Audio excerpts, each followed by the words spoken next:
Good morning, everyone. Bonjour tout le monde. Bon vendredi. Je suis heureux d'être joint aujourd'hui virtuellement par les ministres Anand, Hajdu et Leblanc, et aussi par le Dr Tam, le Dr New et le Major général Fortin. Demain, pour plusieurs étudiants au Québec et au Nouveau-Brunswick, c'est le début du congé de la semaine de relâche. C'est une semaine qui est bien méritée. On sait que c'est pas facile pour les jeunes et pour les enseignants présentement. Alors, profitez-en. La température s'annonce pas trop froide. C'est un bon moment pour jouer dehors et faire des activités extérieures. Mais il faut absolument continuer à faire attention. La vaccination de masse commence, le printemps arrive, mais on ne peut pas laisser cette relâche ruiner nos efforts des derniers mois. Alors, suivez les consignes locales de santé publique. Évitez les rassemblements. Ce n'est pas le moment d'être plusieurs familles dans la même maison ou le même chalet. Avec les nouveaux variants, on ne peut pas prendre de risques. On veut tous que le printemps et l'été soient meilleurs. Alors, s'il vous plaît, soyez prudents. This week, Canada received a total of 643,000 doses of the Moderna and Pfizer vaccines. This is our largest week of shipments to date. Vaccines will keep arriving faster and faster as we head into the spring. And not just because shipments of Moderna and Pfizer are ramping up, which they are, but because Canada has now approved yet another vaccine option. This morning, Health Canada authorized the AstraZeneca Oxford COVID-19 vaccine, as well as the Serum Institute of India's version, Covishield, which is sponsored in Canada by Mississauga's Verity Pharmaceuticals. In other words, we now have a third safe and effective vaccine independently approved by health experts in Canada. This is very encouraging news. It means more people vaccinated and sooner. Because for AstraZeneca, like we were for Pfizer and Moderna, we're ready to get doses rolling. Canada has secured 2 million doses of the Covishield vaccine through an agreement with Verity Pharmaceuticals and the Serum Institute of India. With the vaccine now approved in Canada, our first shipment of 500,000 of these doses will arrive within weeks. The remaining doses are scheduled for delivery over the next couple of months. These 2 million doses are in addition to the 20 million doses we've already secured with AstraZeneca that will start arriving in the spring, and any AstraZeneca doses that Canada receives from COVAX will be added to that total. So there are a lot of numbers out there. Here's the bottom line. With Pfizer, Moderna, and now AstraZeneca, Canada will get to more than 6.5 million doses by the end of March. And there will be tens of millions more doses to come between April and June. I want to express my appreciation for the support and partnership of the Indian government in fighting COVID-19 and helping secure these doses for Canadians. I also want to thank Minister Anand and our teams at Public Services and Procurement Canada and Global Affairs Canada for their outstanding work on this file, both here and in India. Ce matin, Santé Canada a autorisé le vaccin d'AstraZeneca développé en partenariat avec l'Université Oxford. C'est une très bonne nouvelle. Aujourd'hui, je peux annoncer que le Canada a conclu une entente avec Verity Pharmaceuticals et l'Institut Serum en Inde pour recevoir 2 millions de doses du vaccin Covishield basé sur celui d'AstraZeneca. Je peux confirmer qu'on va recevoir 500 000 doses grâce à cette entente dans les prochaines semaines. Le reste va arriver dans les prochains mois. Ces 2 millions de doses s'ajoutent aux 20 millions de doses déjà prévues avec AstraZeneca et aux autres doses que le Canada va recevoir par l'entremise de l'initiative COVAX. Donc, en résumé, d'ici la fin mars, en comptant Pfizer, Moderna et maintenant AstraZeneca, le Canada aura reçu un total de plus de 6,5 millions de doses de vaccins contre la COVID-19 et des dizaines de millions d'autres suivront entre avril et juin. I know that vaccines are on everyone's mind right now. You're looking forward to you and your loved ones getting your shot. We're working around the clock to make sure that happens as soon as possible. Deliveries are ramping up. We've got incredible people right across the country working as one big team towards the same goal. Just take Brianna from Kamloops. Brianna is a frontline nurse who sent me an email recently, and I'm glad she did. Because to you, Brianna, and to all the nurses, doctors, and healthcare staff out there, I want to say this. Thank you. Every day, you're making sure that your fellow Canadians get tested, get vaccinated, and stay safe. You are our heroes. As vaccinations ramp up across the country, many provinces have expanded the number of health professions able to administer the COVID-19 vaccine.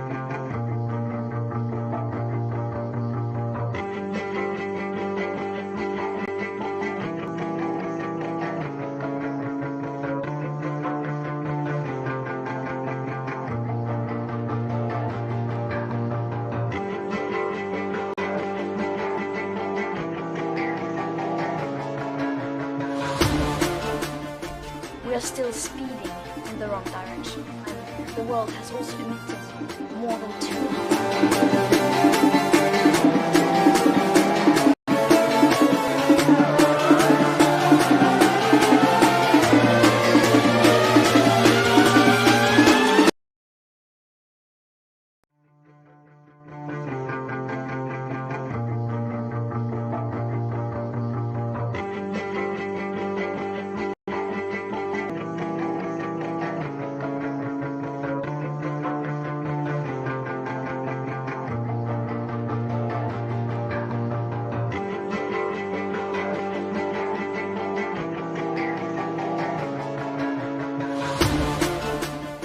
We are still speeding in the wrong direction, and the world has also emitted more than 200.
We are still speeding in the wrong direction, and the world has also emitted more than 200.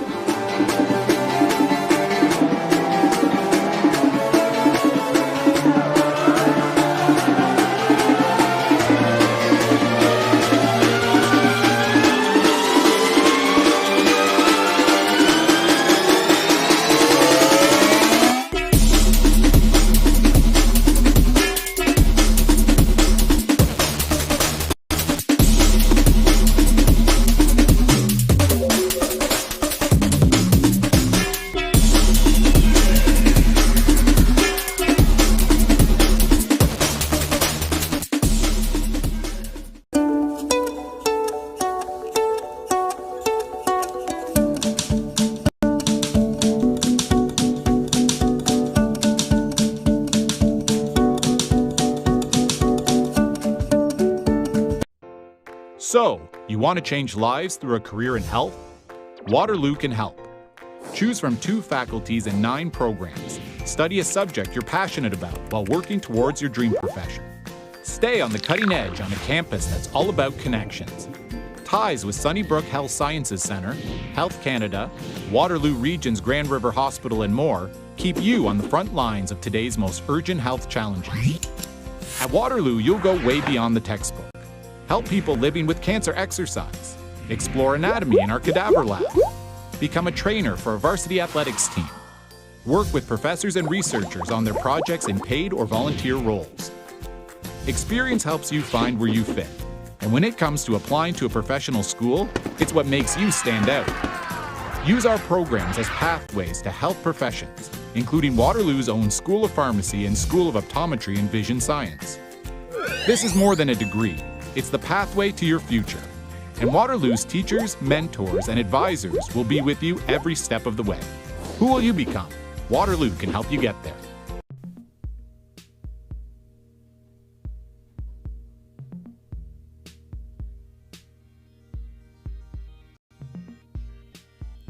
When you apply to Arts and Science at U of T, you will select from one of 6 admission categories: Humanities, Social Sciences, Life Sciences, Computer Science, the Math and Physical Sciences, and Rotman Commerce. Your admission category will help give you priority into the required courses you need to get into your program of choice. Of course, just because you are in a certain admission category does not mean you can't explore academically. In fact, since you don't have to choose your program of study until you have completed 4 credits, you have your entire first year to explore courses from over 300 undergraduate programs and discover areas of interest you've maybe never studied before. Let's use Sam as an example. Sam was accepted into the Life Sciences admission category and wants to study human biology and evolutionary ecology. Like most programs that fall under the Life Sciences admission category, Sam will need to take some standard prerequisite courses. Sam's Life Sciences admission category ensures that during course enrollment, they will have front-of-the-line access for the prerequisite courses they need. Just like Sam, you are responsible for taking the courses required for your future programs, but you will be encouraged to try new subjects during your first year. And even though you've done your studies in one admission category, it doesn't mean you are limited to only study certain subjects. Many students end up exploring outside their admission category and find a program they absolutely love. You never know what you might discover.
still speeding in the wrong direction, and the world has also emitted more than 200.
are still speeding in the wrong direction, and the world has also emitted more than 200.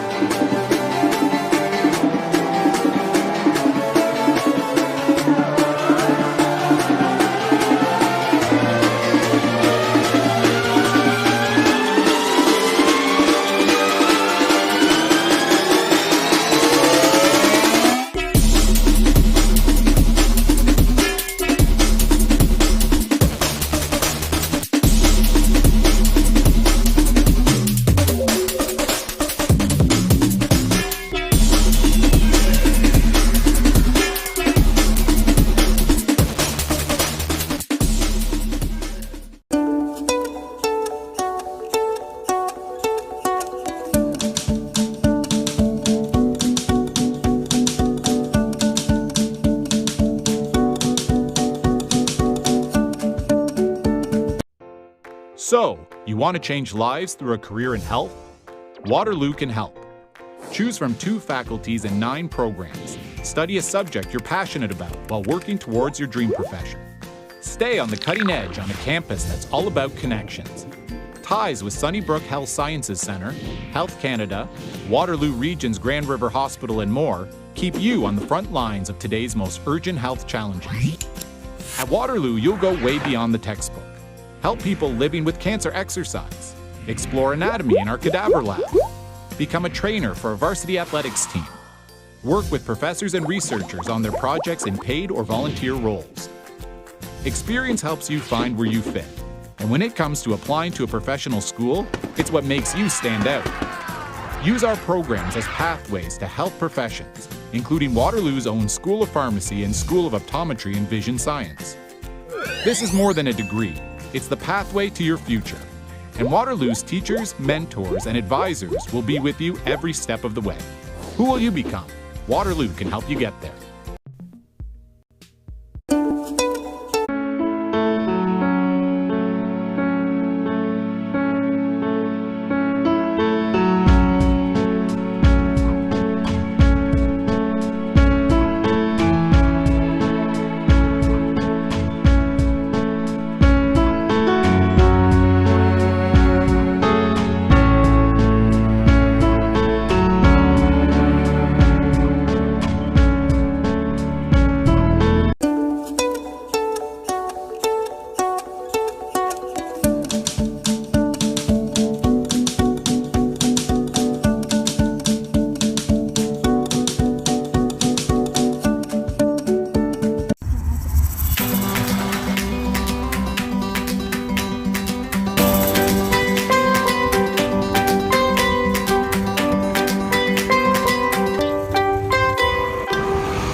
Good morning, everyone. Bonjour tout le monde. Bon vendredi.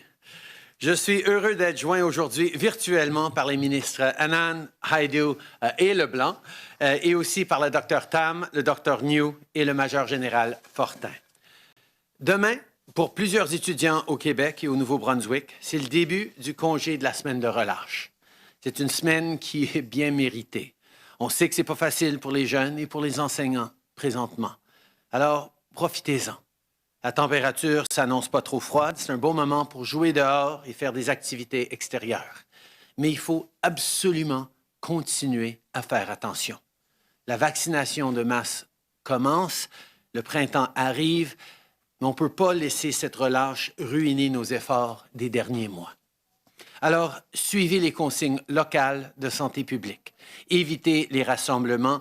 Ce n'est pas le moment d'être plusieurs familles dans la même maison ou le même chalet. Avec les nouveaux variants, on ne peut pas prendre de risques. On veut tous que le printemps et l'été soient meilleurs. Alors, s'il vous plaît, soyez prudents.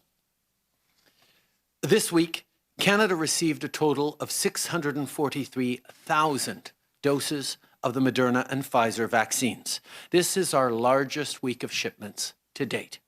Vaccines will keep arriving faster and faster as we head into the spring. And not just because shipments of Moderna and Pfizer are ramping up, which they are, but because Canada has now approved yet another vaccine option. This morning, Health Canada authorized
Welcome to South Asian Environment Dialogue. Those of you who see this program regularly know that for the last 6 months or so, we have been discussing the outstanding issues of environment and climate change in this region. And the South Asian region is a very important part of the globe where a lot of things are happening in environment and climate change. And today we'll be discussing something which may not be strictly South Asian because it's a report on India's environment situation, but India being kind of an elephant in the room is very important in context of South Asia. And I have none better than I can have in today. Let me introduce the panel. Sunita Narayan, an environmentalist, the Globe knows, Director General of Center for Science and Environment, a major think tank in not only South Asia, but globally on environment, editor of Down to Earth, and I think one of the biggest and strongest voice on environment and climate change in the region. Welcome, Sunita, for your time. It's a great opportunity to have you in the program. Thank you, Jayanta. I'm really Thanks, Sunita.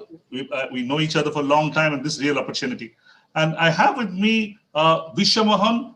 Visha is editor environment in Times of India, one of the biggest media house, not only in India, but globally. And Visha, you have been to this program earlier. It's great to have you again. Welcome, Visha, to the program. Thank you, Jayanta. Thank you.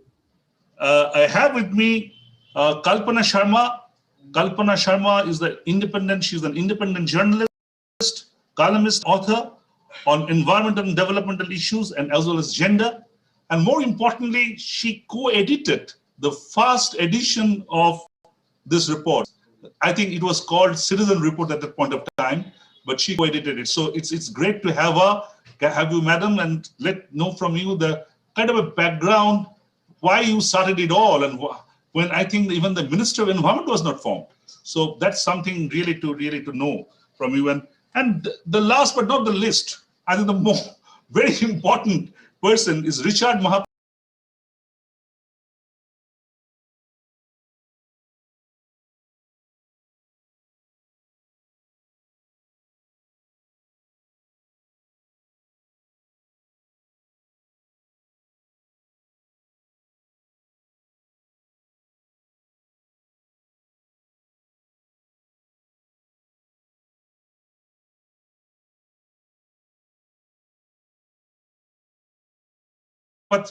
Richard is the managing editor of Down to Earth, being a major voice and major person in the environmental journalism in India. And Richard, I think, is extremely important cog in this wheel. And Sunita kept on talking that how Richard is important to build up this whole report. And really, I'm looking forward to Richard to know the nitty-gritties of it, that how this report has been kind of developed over the period of time. Thank you. Let me start with Sunita. Sunita, this report, this State of Environment Report, India 2021, what are the big trends you feel coming out of it? So, Janto, three big trends, and I think for your South Asia audience, it's also very relevant to South Asia. Number one, we are seeing that there is an increased trend in terms of toxification of the environment. Now, we know that as our countries develop, as we industrialize, as we use more coal, as we burn, as we have more motorization, the impact of that is in terms of increased pollution. It happened in the rest of the world as well. It happened across the world. If you think of the London smog incident, if you think of how polluted the Thames or the Hudson were, it's the same situation with our rivers today. And what the state of India's environment shows us is the trend in terms of pollution and toxification is not changing. It is becoming worse and worse. And that clearly tells us that as our countries are industrializing and as economic growth is happening, the burden on pollution and therefore the burden on health of human beings is increasing. And this report also therefore tells us that this is in spite of the fact that our governments, our judiciary has played a very big role in trying to control pollution, but it is still not being controlled. And therefore, what we are pointing to is the fact that we need a different approach in the management so that we can actually find strategies, unlike the rest of the world, where they first polluted and then cleaned up. Countries like India, countries like Bangladesh, countries like Nepal, Pakistan, we cannot afford to first pollute and then clean up. So we need strategies in terms of how we can reduce, how we can grow, but without pollution. And this is where this report points towards, whether it is moving towards cleaner fuels, whether it is moving towards ways in which we can do mobility management so that we can actually move people, not cars. So essentially the report points to a crisis of pollution, of toxification, but the report also points to the fact that we cannot hope to control this pollution if we do business as usual as it is done in other parts of the world. We need a new strategy. And the second thing, Janto, just for a brief thing, the report also looks at the second big issue for us has always been environment as development. Because for the South Asian region, we are not environment versus development. For us, it is environment and development. And therefore, for us, the issue in the report also is to look at how land, water, forests can be used better to build livelihoods of poorer communities, build resilience, and that in the age of climate change. Because what is very clear from the data that we have put in the report is that climate change is a reality. Extreme weather events are happening in our region. But what is also very clear is that these climate change will exacerbate the mismanagement that we ourselves, human beings, are doing to our land and water resources. So those are the two big trends, Jayanto, if I may put it, that the report really talks about with a lot of detail. Absolutely great. But my point is, Sunita, is that with these major pointers that we just mentioned, now, as we mentioned that in South Asia, it's environment and development rather than environment versus development. You have been preparing this report, I think, annually. CSE has been doing it annually, Down to Earth is doing it annually. What do you feel over the years? So the situation has been kind of in a similar equilibrium, or it's going down or going up? How's the overall general assessment? I'm not kind of picking up in singular points, and generally, what do you feel? I mean, Jayanto, in South Asia is too complicated to come up with an assessment like that. Anything which is right is also wrong in South Asia, okay? Anything which is white is also black in South Asia. So I can only say to you that our assessment is very clear that overall things are not getting better, that COVID last year is also going to have major impact on the health and the livelihoods of people, is going to push people further into poverty. The only good news that we are finding is that we are realizing that this is not the way ahead. So if you look at the report, we have some very fascinating chapters looking at how India needs a car scrappage policy, for instance. Now, in the past, we would have said, let the older cars move to other parts of the country. Today, we are saying, no, we need a car scrappage policy, and we need a policy in which actually the new vehicles that are produced in India are made with materials which can be recycled. Okay? We are also saying that the government of India has actually accepted the fact that our city waste management requires a strategy which is make cities zero landfill. So for a long time, the government of India strategy was for waste management was, clean up the garbage from your cities and transport it to a to a landfill site. Today, the government itself has accepted, and that's a very good and a positive sign that the government of India has accepted. We need a zero landfill strategy. We need to process our waste. However, what our report points out is that in spite of the government saying that they want a zero landfill strategy, they want to move towards processing the waste, the actual indicators and the marks that are given under the ranking of cities of the government of India still incentivize what is called visible cleaning. I've got a clean city. Now, a clean city can mean that I've swept the roads clean, but it does not mean that I process the waste. So I'm not on a sustainable route.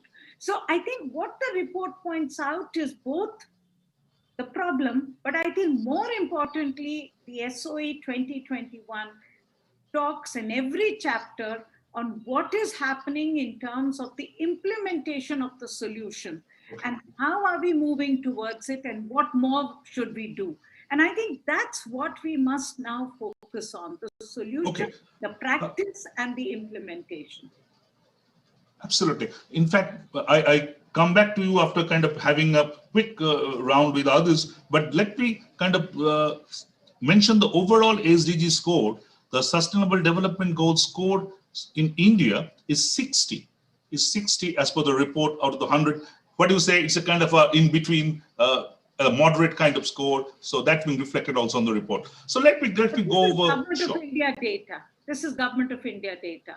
Richard, am I right? This is Government of India data. So this is Government of India data. PSC's data. So we are basically nothing unofficial about it. Nothing unofficial about it. Yeah, it's the official data. That's what government says. We are in between. We're not very good. So government is saying that it's doing moderately. Let's put it in that way. So very quickly to the other panelists, and let me start with Kalpana Sharma, who co-edited the report. Madam, I'll be kind of asking you later about the kind of background what you started it. But at this point of time, you have gone through this report, and what's your idea about the report? You have seen the report, and anything you would like it to kind of add on in the future editions? What's your point, Madam Sharma?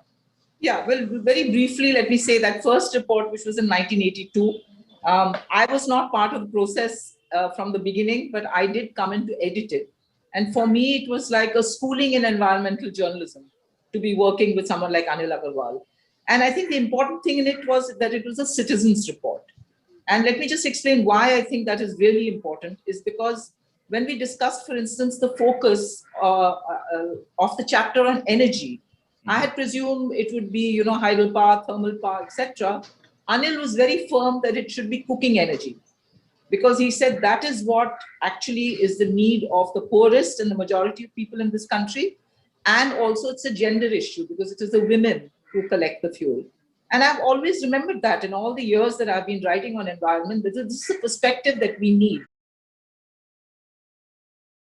I'm very glad that in this report, for instance, there's a perspective piece which says planetary justice must put marginalized and poor at the center stage. It's by 4 authors. And I think the thrust of their argument is precisely the same. That, we can talk in all kinds of technical ways about the environment, but the people who suffer at the end of it are the people who are anyway marginalized by our societies, by the economy, the way it is in all our countries, all over South Asia, and all over the world, I would say. And it's very good that CSE has stuck to that original brief, even though this is not a citizens report in the way the first one was conceived, but the thrust of it remains very much the same. And I'm personally very glad for that. You'd like, Madam, anything to add on to this report, or do you think it's fine? It's doing fine. There's nothing required to be added on. I think that perspective that the first report brought in, it's a very difficult way of doing it, because you have to get reports from on the ground from groups, often community and activist groups who don't know how to write, who send in the information. We went through this painstaking exercise of taking official government data, but also trying to find independent sources and match them, and rewriting what the group sent us, because obviously it was not in a form that could be put in. But I think it was richer. So it's a very, there's a couple of things on habitat, I can talk about it later, where I think this kind of thing can be done. Okay. Great. Bishop, your take. I think we journalists, we are often having a problem, especially in India, the quality and quantity of data. So having this kind of report, which has, I think, enormous amount of data, what's your take on it? How you think it can be what's your suggestion about taking it further forward, Bishop? We journalists love these kind of data. Whenever you find absolutely. You can do 100 stories out of this report. It's right. Fascinating. It's fascinating. Absolutely. Please. 100 stories you can do. Yes, they just give it to you on a platter. Yeah. Yeah. And when you get all the data at one place and you have to do story, then you have to look for one story which you do the first day. Obviously, there are multiple stories which can be done throughout the year, but when the report is released, when you look at which first story we can do. And in yesterday's report, I must say, I found the industrial cluster explanation and all the data. Maybe the policymakers and readers would like to read what happened to our index process and where we stand vis-a-vis 2009 performance is concerned. So when we look at the data, it was sad to look at the data in the sense it gives a very bleak picture of the air, water, and land contamination situation in the country in the last 10 years. So the very idea of the CPCB to come out with this index to tell the people how we are improving, but we have not improved. So from journalist point of view, we generally look at these data and would like to tell the policymakers where we stand. So I found this data yesterday quite interesting. And all over the report, there are a number of things which in fact, exactly. I'll be coming to those. I think that those are great data and growth. In fact, we journalists are a bit of a sadist actually. If you have a good data that government doing very well and like that, that doesn't sometimes cut eyes with your editor, and you have to kind of have looking forward for those loopholes sometimes. But these are great data and these are great report. I worked on this air pollution part of it. I think there's a very important data in there. As you said, you were working with the industrial pollution. But great, anything you want this kind of in future more to be added? Your suggestion, anything on that? Jayanto, I would like to tell Richard about one thing. When I was looking for the industrial cluster data, though scale is there, all the industrial clusters performance scale is there, it would have been great if the exact index number would have been there in that report. Though Sunita's team, Richard team's always been helpful with all the additional information, but when this kind of report will go to the people who don't know Sunita or Richard, they would like to read something directly from the report. So in that case, it would have been better if we could have provided the exact index, though scale was there. And when I was looking for the story, obviously team members of Sunita and Richard helpful in doing it. And I would say this kind of report is a mirror to the government, mirror to the policymakers, what they have been doing. So these kind of reports always helpful, not only for journalists, also for policymakers. Absolutely. If you visit all the ministries, if you visit the Environment Ministry, in every room, you'll find this report, the previous report of CSE, the Down to Earth report. So it's a mirror for them, and what they have been doing, it reflects there. So it's wonderful to have great. This kind of Question is, Vishu, whether they are keeping the mirror towards them or away from them. That's the whole question. But let go to Richard. Richard, this report you did. It's a wonderful report. Let me congratulate you. That's a wonderful report. Now, what else you would like to do in future with this report? Anything you have in your mind yourself? See, it's an annual affair. The report comes, as you said, that it's a mirror. And our primary goal is to disseminate, and if I can say that if you hold the mirror that side, we are holding that. But definitely, sometimes it does have an impact at two levels. One, people to get to read and get that insight to raise the question and equip them with that knowledge. The second is that, yes, definitely even the relevant government departments, the policymakers, sometimes member of parliament, they do actually take note of this. And I can tell you in the last 5 to 6 years, we have close to around 20-25 questions in parliament based on the State of India's environment reports. And particularly, as you pointed out, the data. And fortunately, the data are actually originating from government only. We don't have that capacity to do our own data crunching, but we do analyze the data. And the government data, which is in public domain, tells a different story when it appears in this book. And okay. So, in fact, please continue. No, continue. Okay. I'll come back to you the details of those, but let me go back to Sunita. Sunita, along with whatever Vishu, Kalpanaji, and Richard mentioned, I have two quick comments to add. One is, I think this report needs to convert it into something of summary for policymakers, in line of what IPCC does, because I'm sure that those politicians and the political executives don't have the time to go through the whole report. So a summary will actually help them out. And also, because it's a state-wise report, it can actually go to the respective states as well. So what's your thought on that? And also, I think the rivers across India are in peril, real peril. So if something can be done, you have a chapter on water, but specifically on river, any thoughts on that line, Sunita? No, good ideas. I think all of them are very good ideas. It's just that, it's all about capacity, how much we can do. In terms of a summary for policymakers, I've often wondered about it. And Richard and we, in fact, this last week, Richard was working with our colleague Shuparno to sort of crunch the report into press releases and put out the data in terms of data cards. And you would have seen the data cards that we have done. It's difficult to do a summary of the SOE. And I think you lose the richness of it, okay? And I therefore really believe that the value of the SOE is a little different than, say, down to earth or an article that is written. The SOE is about the package and what you get in terms of the year's overall trends and big stories that you are putting together. So yes, we should try and do better executive summaries, but I have a feeling what we will do increasingly in the SOE is to do more of the state of art. And I think the state of art provides people a sense of where are we going. And that's a big thing. I mean, yesterday, Jayanta, you were very much part of the release function. And today when I was discussing with my colleagues what did they think of the release function, Vishwa, you were not there yesterday, but there were 65 people on the panel releasing the report. And the combined experience of those people was like, you could put books and books together. But what was most important, I think, for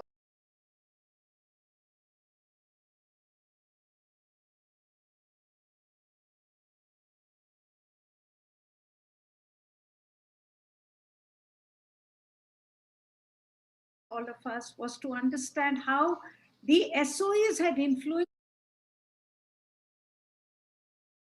And I find when I go to give lectures, often to say IS probationers or anyone, everybody basically, the SOE is a report which allows a generation to change in the way they look at things.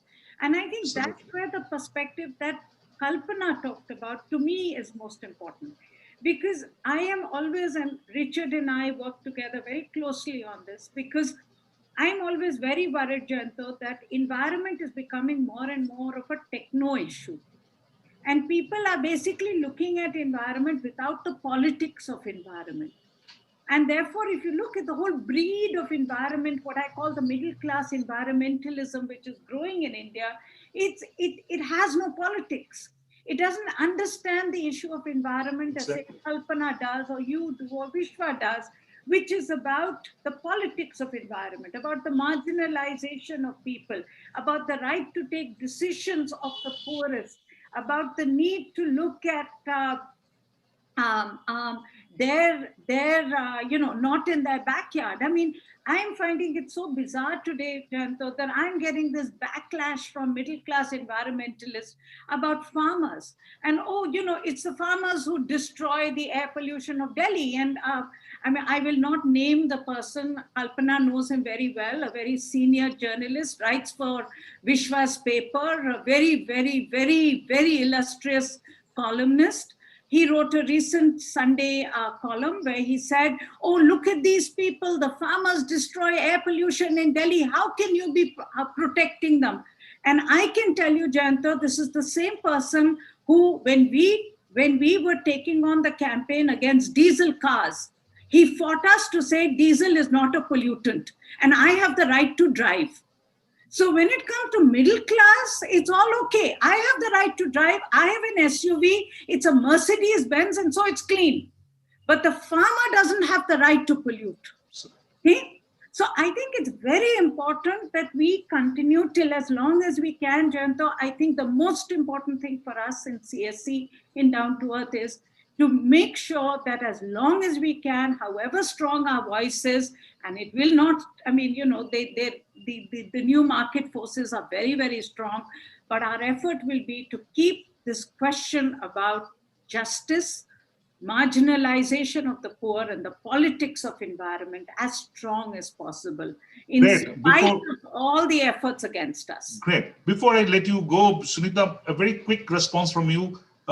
Politics is a big, big player everywhere. India is even more than that.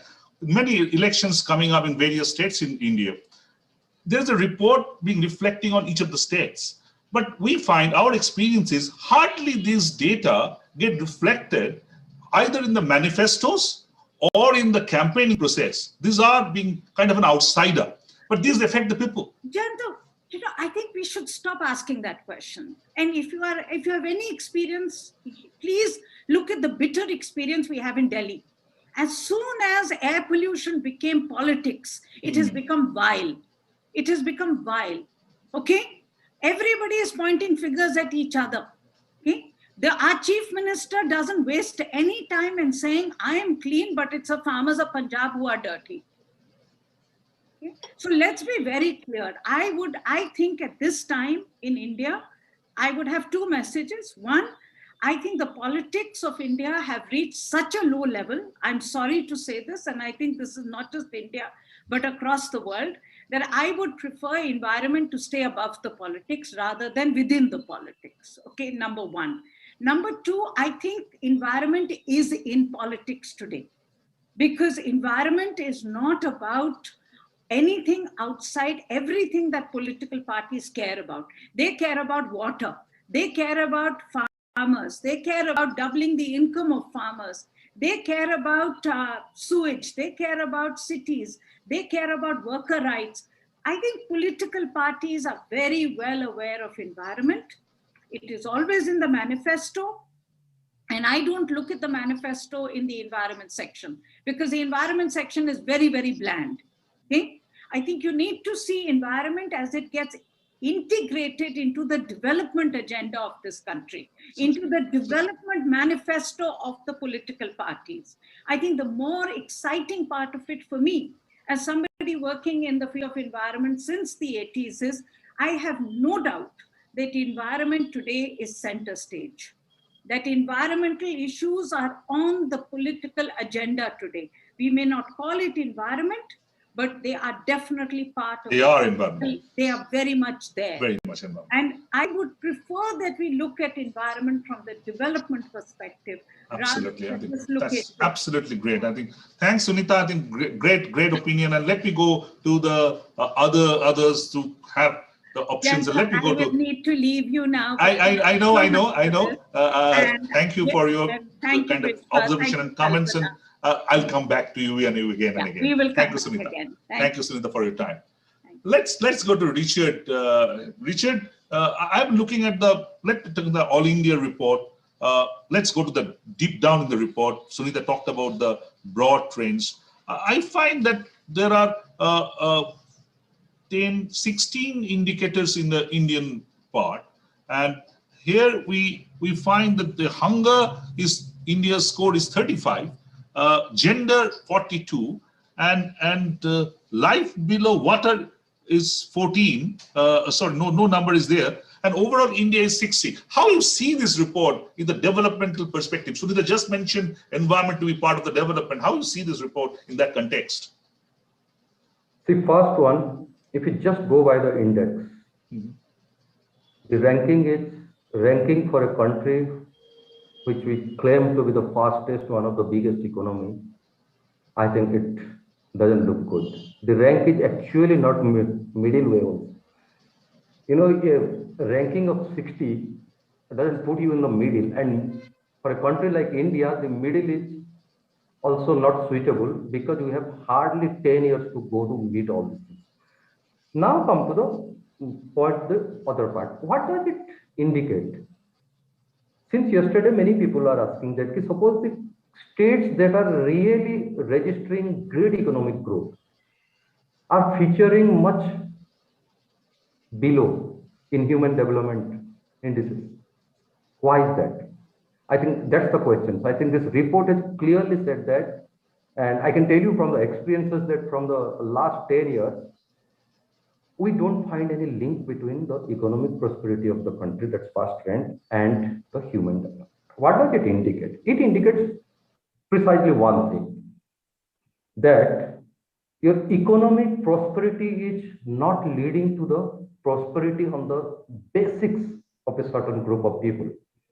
Remember, the whole existence of this country, the government and everything, the policy programs are for the only one objective: eradication of poverty. And that's also the goal number one.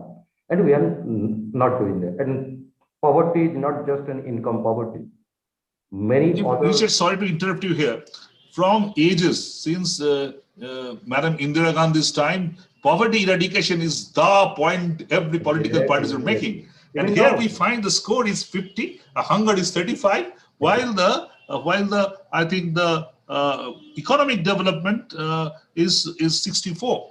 Are they matching with each other, you feel? No, not at all. This is the point I'm saying, ki your economic growth doesn't have any correlation with human development, first.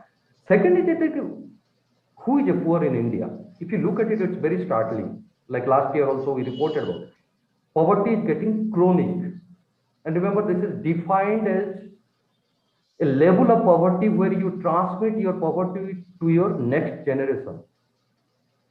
That could be the reason why the absolute number of poor in India is not changing in the last 3 decades. It means if your parents are poor and you born in that family, you have chances of remaining poor forever in your life is higher, and that is chronic poverty. And what we are seeing that particular geography, particular group of people, that all these reports are showing that are not happening. So why is that? If your economy has, 5-fold growth.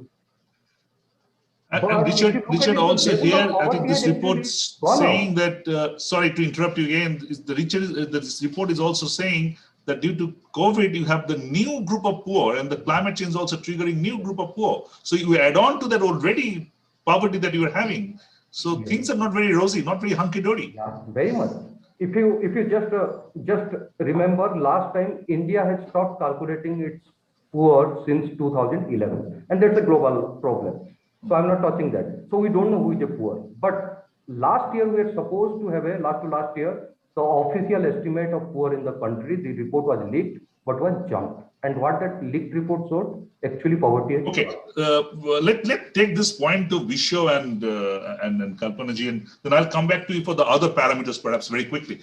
Visho, this is a very fascinating point that in one side we aspire to be a 5 trillion economy. We're talking about our economic developments. In the other side, the poverty is still 50, the score is 50. So you're being average, despite from Indira Gandhi to Narendra Modi, everybody talking about poverty eradication. Our hunger is 35, despite having so much food grains in the country. How you see this? This is a complete mismatch, Visho. This reflects how odd distribution of wealth in India is. And this is not only an Indian problem, this is a problem elsewhere in the world. It means whatever we have been doing, it's being cornered by those who are privileged. Privileged in terms of those who have lands, those who have resources. I'm just giving an example, I think, and it applies to everyone sitting here. For example, we all have our ancestors are from the rural areas. They used to have land. And since they used to have land, they have enough resources to sponsor our education. So now what happened, even after so many generations, our families have land, our families, we all got education and we got job. So we are here. But the people who were landless, still landless. So it's a kind of, this is the model which is there everywhere. And this is the problem because really every politician, everyone talks about eradication of poverty, but how they will eradicate the poverty, no one actually working on the ground how to do it. They're not working for the people they're supposed to do it. People from our middle class people join politics, middle class people join college, universities, but the population is not as swift as it's supposed to be. And that's a very interesting thing, as Richard was just mentioned, that the data is almost stagnant over the last many years. It means that you cannot really drag back people from poverty to kind of upper than the poverty level. So it's almost kind of in the same stature, despite this slew of government programs, the thousands of crores being kind of put into the system. This is not being acting. So is the government system acting actually to eradicate poverty? That's a big question coming up. Yeah, basically, what I think, my experience in the journalism shows that whosoever, if the poor is getting benefit, all are the default beneficiaries. Politicians do it for their own politics. The people are just the default beneficiaries. Okay, okay. It's very important. I'll come back to you for the other parameters, but let's go to Kalpana ji here. Kalpana ji, you have been writing about the developmental issues you mentioned about at the initiation when you, Anil, and kind of worked on this initial report. Since then, generally, not only this report, this poverty and this whole issue, how you feel that has it been really been kind of taken care of, or all these are political slogans we hear about eradication of poverty? I mean, obviously, as we have already discussed, obviously it has not been taken care of. And I think this idea of anything percolating from above to below, let's forget it. It doesn't happen like that. And we've had economists like Amartya Sen, Jean Drèze, and others who've talked about how you have to build human capital for, to overcome poverty. And yet all the programs that actually will do that are the ones that are often neglected. You know, the Rural Employment Guarantee Program, for instance, which people had to fight to get. Even today, it's one of those that constantly you have to keep saying to people, to the government, that this is where you have to put income into the hands of the poor, you know, and you build assets also at the same time.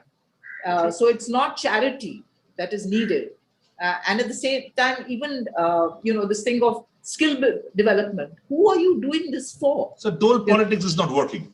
Yeah, I mean, dole politics is not working. There's a lot of sloganeering. And, as we're discussing the environment report, let me just say that, there's no better way to understand this than the manner in which environmental issues have been handled without this perspective of the poor.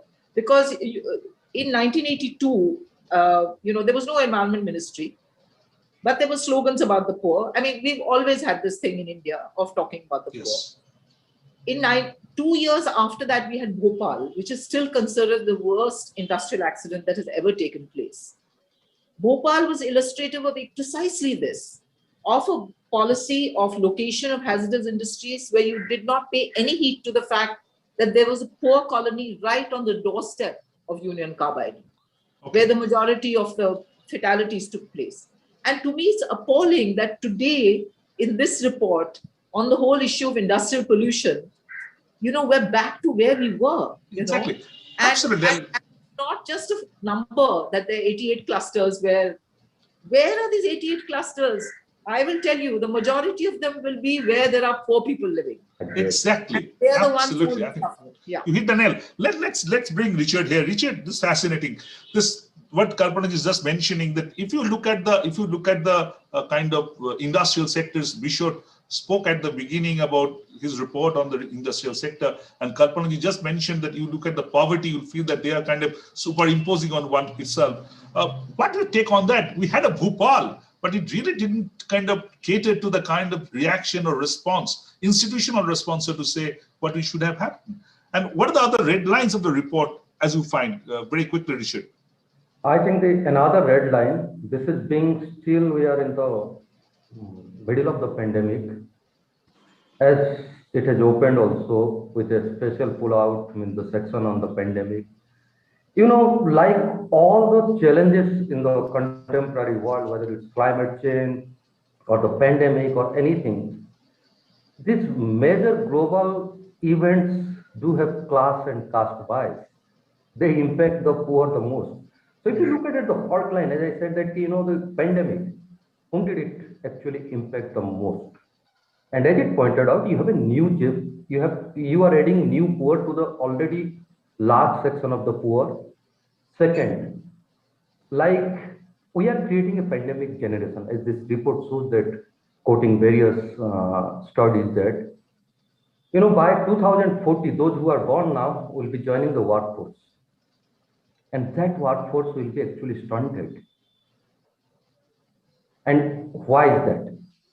It is very clear that those who are poor have already suffered due to the pandemic. Then the second is that now, as the overwhelming crisis, government tends to actually just react and give some relief. Okay. So this is one red line. Other red lines you feel, Richard?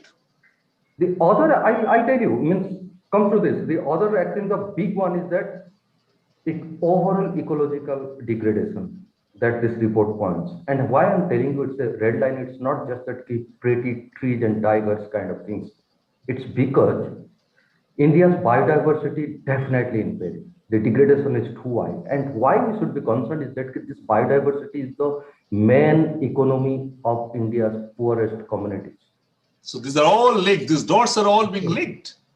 These dots are all linking. Yes. A forest precisely contributes 80% of a tribal person's. They depend on nature for survival. Yeah.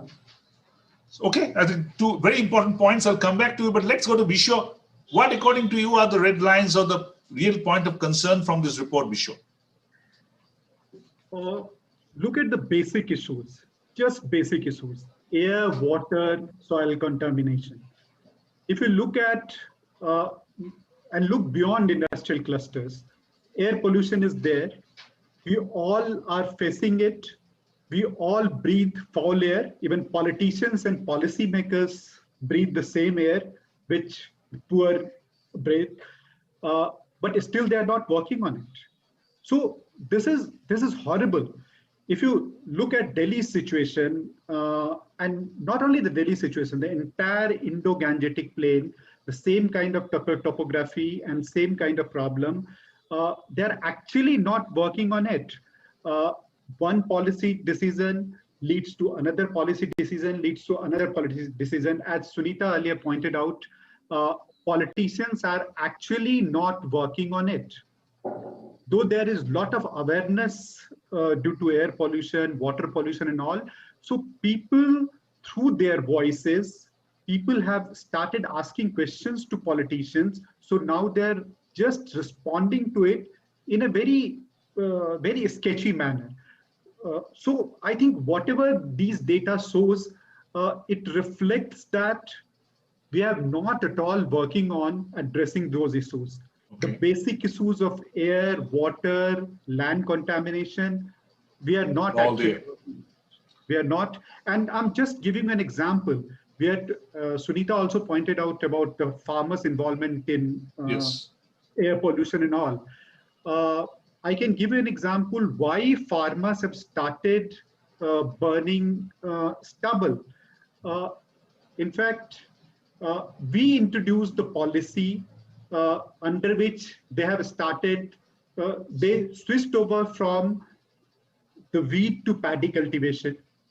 So it's the government which incentivized them to go for paddy. And that in turn.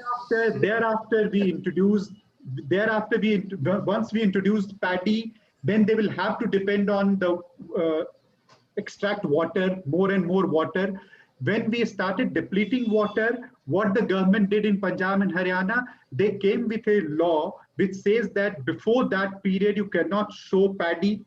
So what happens? The paddy sowing period extended from mid-June, from early June to mid-June towards the end of June.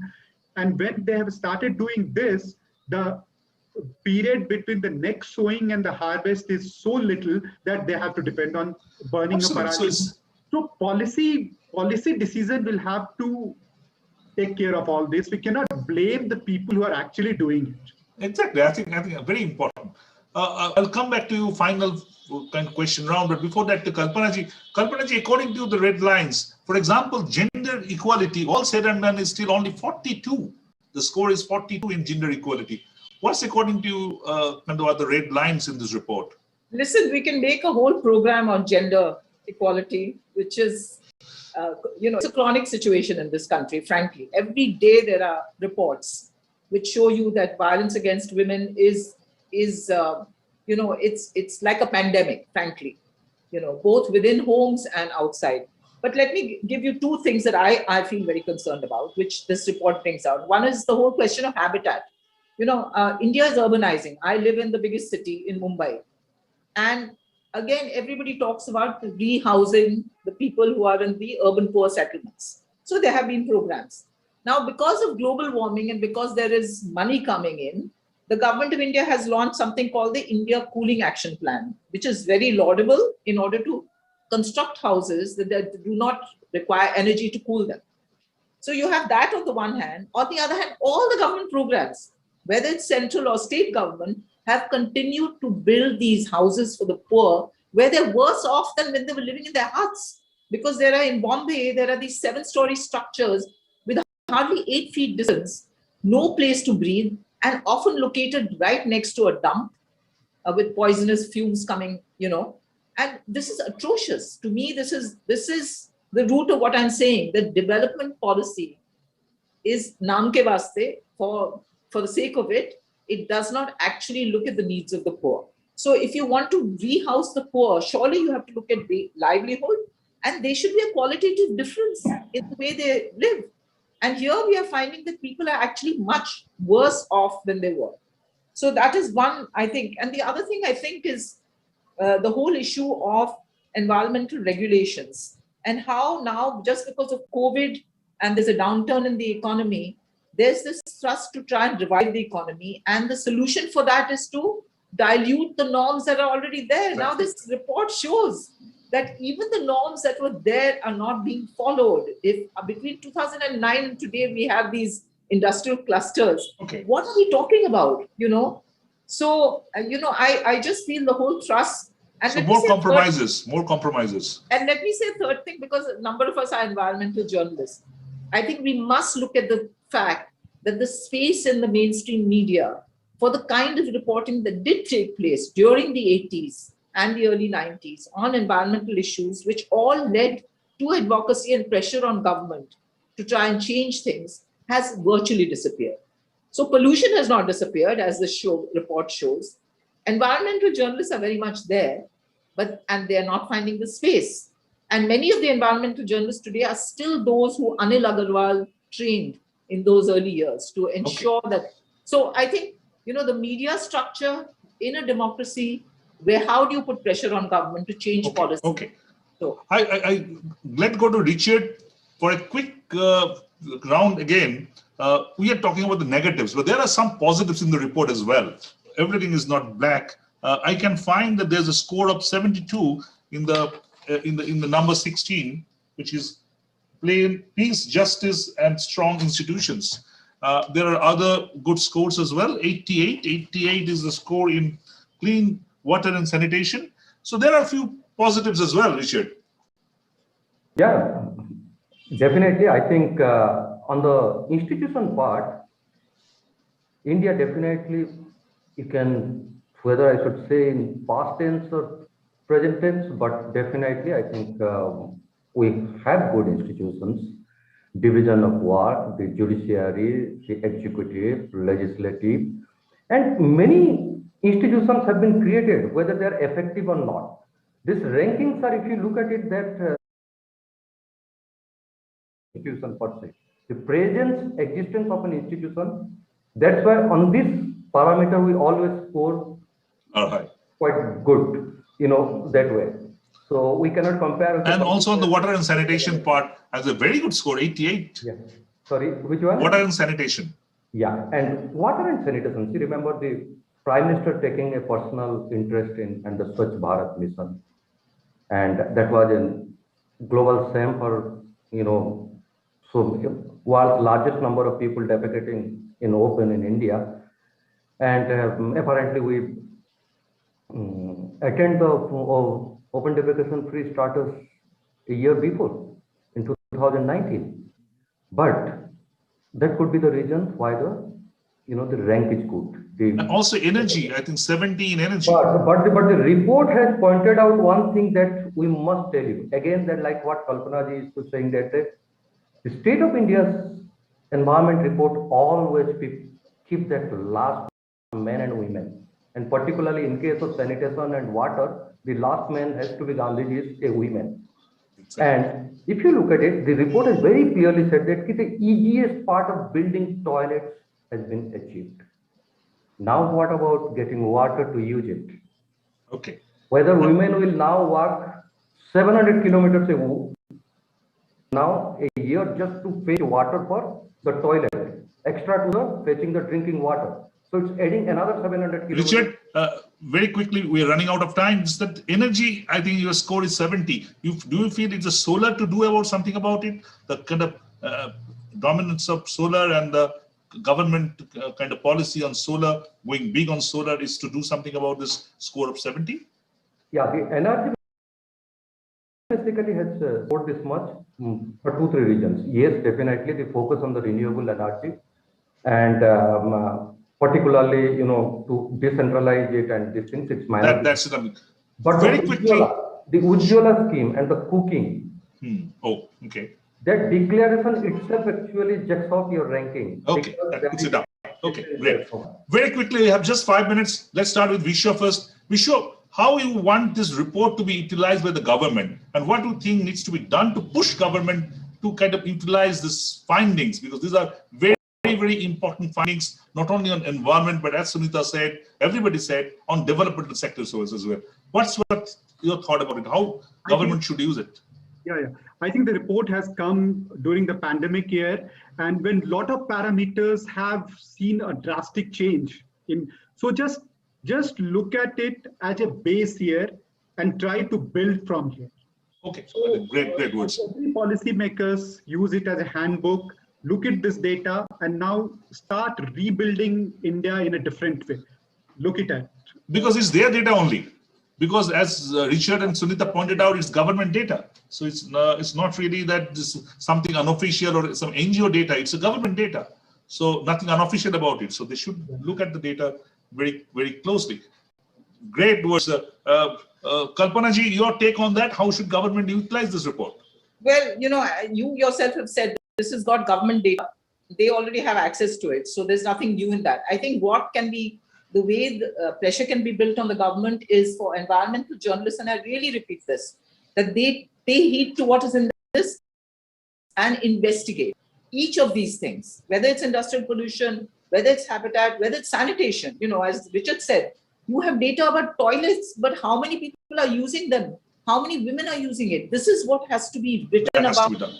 Yeah, that is the only way we can hold truth to power. Okay, Richard, how you can hold it as a mirror to the government? What's your plan, Richard? See, holding the mirror has already happened. The report is there. The reflection is already there. No, you turn the mirror towards them. They turned it around. The question is, I'll give you an example of a king who refused to believe that he is aging.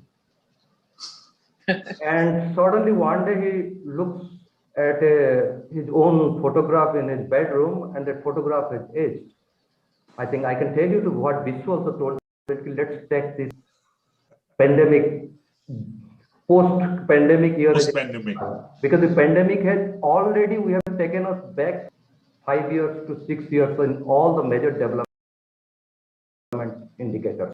So let's get serious about it. Accept it that we are not that middle level and supposed to be such a big country with a big economy and supposed to be the fastest, the largest, everything. There's no doubt about that. And I think let's spend on development. Okay. I think with that note, what just Richard mentioned that with this pandemic here, also Bisha mentioned and Sunita earlier mentioned, Kalpanaji mentioned, that this report very clearly shows that the poor in the country are in trouble. And if you look at the dots, be it the industrial sector, be it the air pollution, be it the climate impact, poor are there who are feeling the brunt of it across India. And if we look at the state data, I saw the report very closely. In every state, many of these indicators are in trouble. So it should hold as a mirror to the government. It's a government data. It's nothing unofficial about this data. This data are government data, Sarkari data. They should use it. And as being mentioned by Vishwa, this year should be seen as a benchmark year. This is a kind of a life-changing year, and government should try to build up on that. They're talking about this poverty eradication for ages without understanding that without taking care of environment, politics and poverty cannot be eradicated at all. So need to understand that poverty has that linkage with the environment. So with all this, another day, another time, thank you everybody for your time. Thank you. Thank you. Thank you.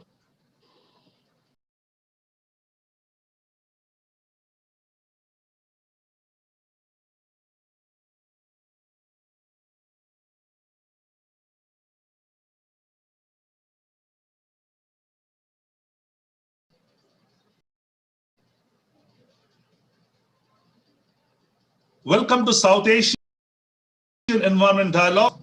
Those of you who see this program regularly know that for the last 6 months or so, we have been discussing the outstanding issues of environment and climate change in this region. And the South Asian region is a very important part of the globe where a lot of things are happening in environment and climate change. And today we'll be discussing something which may not be strictly South Asian because it's a report on India's environment situation, but India being kind of an elephant in the room is very important in context of South Asia. And I have